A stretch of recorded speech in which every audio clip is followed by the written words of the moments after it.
Bonjour et bonne année à tous. Bienvenue dans l'émission 6 minutes chrono, l'émission la quotidienne de Lyon Capitale. Nous recevons aujourd'hui la nouvelle bâtonnière du barreau de Lyon, Marie-Joseph Laurent. Bonjour. Bonjour. Alors, première question, quel est le rôle d'un bâtonnier? Tout d'abord, je vais souhaiter une bonne année à nos concitoyens. Le rôle du bâtonnier. Le bâtonnier est le représentant de son ordre, le représentant de son barreau. Et son rôle est de diriger, on va dire, de protéger, de poursuivre éventuellement des confrères qui auraient mal agi, en contravention avec nos règles déontologiques. Et voilà, le bâtonnier a de multiples tâches. Et puis, au-delà de ce qu'on appelle les obligations ou les fonctions régaliennes, celles que je viens de vous citer, eh ben, il a aussi la tâche de faire avancer, de faire progresser son barreau, de l'entraîner pour l'intérêt du collectif. Du collectif. Le barreau de Lyon est le deuxième barreau de France après celui de Paris. Vous me direz si je me trompe, mais il me semble qu'il y a 3800 avocats inscrits au barreau de Lyon.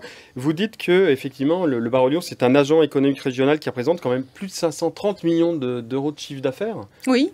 Et vous parlez en même temps de paupérisation, d'une paupérisation d'une certaine partie barreau, ce qui peut faire tiquer certains, puisqu'on se dit avocat, c'est pas forcément le métier le plus à plaindre. Expliquez-nous. Alors, d'une part, tout d'abord, on est un peu moins de 3700, mais peu importe, c'est quand même un ordre de grandeur. Oui, exactement. On est le deuxième barreau de France après Paris, mais on représente 1/10 du barreau de Paris. C'est pour vous dire, comment se répartit le barreau en France. Le barreau de Paris, c'est la moitié du barreau de France. Après, vous avez le barreau de Lyon, qui est 3700 avocats. Et puis après, vous avez tous les autres barreaux qui vont de barreaux de 1500 avocats jusqu'à des barreaux de 40 ou 50. Voilà. Donc vous voyez qu'il y a une palette, une diversité et un contraste très important. Et ce contraste qui va se retrouver dans ce que vous dites, dans les salaires, dans les rémunérations. Alors, la chose que je dois dire, c'est qu'il y a certains petits et moyens barreaux dans certaines régions, dans certaines provinces, si j'ose dire, où les confrères ont des niveaux de rémunération, des niveaux de vie qui sont tout à fait intéressants et tout à fait convenables, si je peux utiliser ce vocable. En ce qui concerne Lyon, oui, nous avons depuis très longtemps, et je le sais parce que j'ai longtemps eu des fonctions financières au sein de l'ordre, et notamment à travers la commission de contrôle des comptabilités, on observe que, peu ou prou, on a toujours environ 500 avocats qui ont une rémunération annuelle inférieure à 15 000 euros. Voilà, donc ça, il faut le savoir. À côté de ça, nous avons un barreau qui se porte très bien, qui fonctionne très bien, qui est très dynamique et où un certain nombre, et je dirais une certaine majorité, gagne convenablement sa vie. Voilà, mais c'est une réalité qu'il faut avoir à l'esprit. Il faut avoir à l'esprit qu'on n'a pas forcément, effectivement, nos concitoyens n'imaginent pas forcément la chose. Parmi les orientations que vous avez pour votre mandat de 2 ans, donc 2022-2023, vous aviez l'ambition aussi de la volonté de réorganiser les audiences. Les audiences, c'est plutôt de l'ordre judiciaire, c'est-à-dire que oui.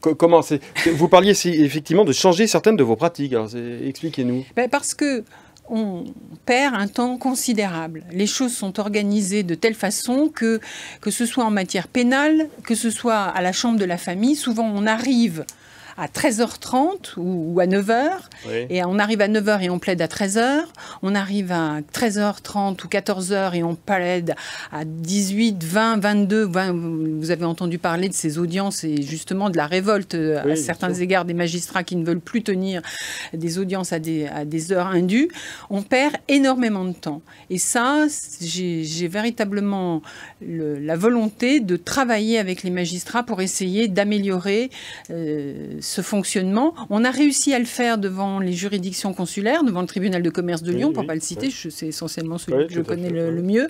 On a organisé depuis des années les choses.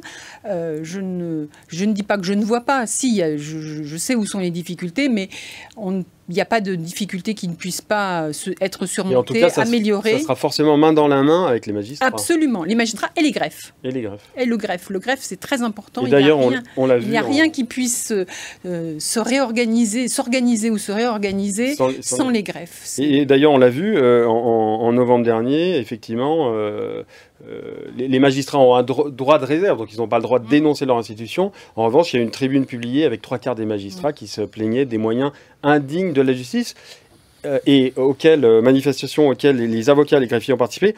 Ceci dit, pendant le quinquennat, faire l'avocat du diable, mais le budget de la justice a augmenté de plus de 30%, passant de 6,8 à 8,9 milliards.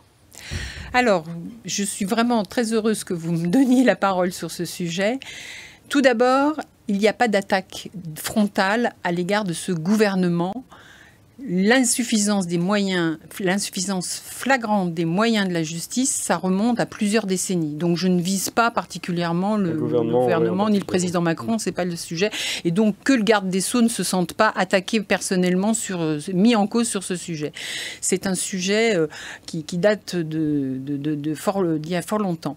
Simplement, ce que souvent notre garde des Sceaux oublie de préciser quand il cite les augmentations du budget de la justice, c'est de dire qu'une grande majorité de ces augmentations sont allées vers ce qu'on appelle l'administration pénitentiaire et que jusqu'à présent, les tribunaux, les juridictions judiciaires n'ont quand même pas vu arriver des moyens considérables qui auraient permis de changer la donne.